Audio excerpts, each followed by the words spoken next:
दोस्तों राधे राधे। भाई संगीता यादव अपने यूट्यूब चैनल पे आप लोग का स्वागत करती हूँ। आप लोग के बीच में ये विवाह का गीत लाई हूँ।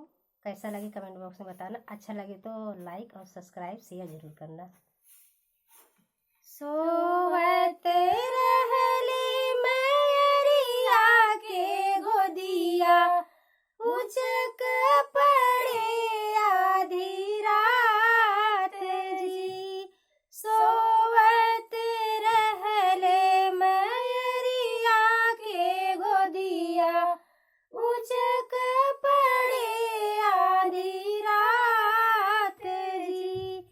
के करे दुआरे मैया बाजन बाजे, के कर होई विवाह जी। के करे दुआरे मैया बाजन बाजे, के कर होई विवाह जी। तू ही बेटी आऊर, तू ही बेटी बाऊर, तू ही बेटी चतुर से आन जी। तू ही बेटी आऊर, तू ही बेटी बाऊर, तू ही बेटी चतुर से आन जी। तोहरे दुआरे बेटी बाजन बाजे, तोहर होई विवाह जी। तोहरे दुआरे बेटी बाजन बाजे, तोहर होई विवाह जी।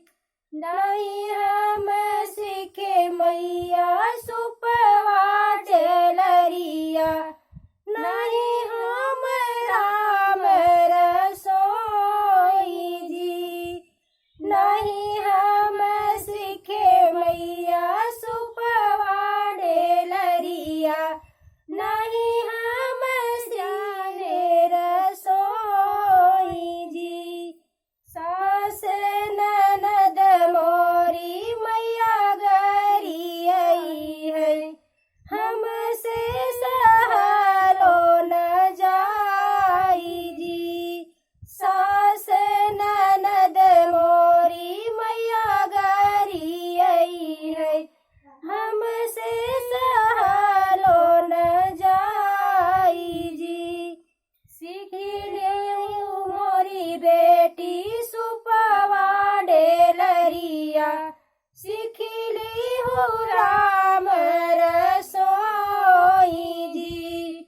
सीखिली हो मोरी बेटी सुपवा टेलरिया, सीखिली हो राम रसोई जी। सास ननद तोहरी मैया गरी आई है, सुनली हुआ चरा पसार जी। सास ननद तोहरी मैया गरी आई है, सुनली हुआ चरा पसार जी। सास के जनु बेटी अपनी मैरिया, ननदी के जनु सग बाप जी। सास के जनु बेटी अपन मैरिया, ससुरु के जनु सग बाप जी।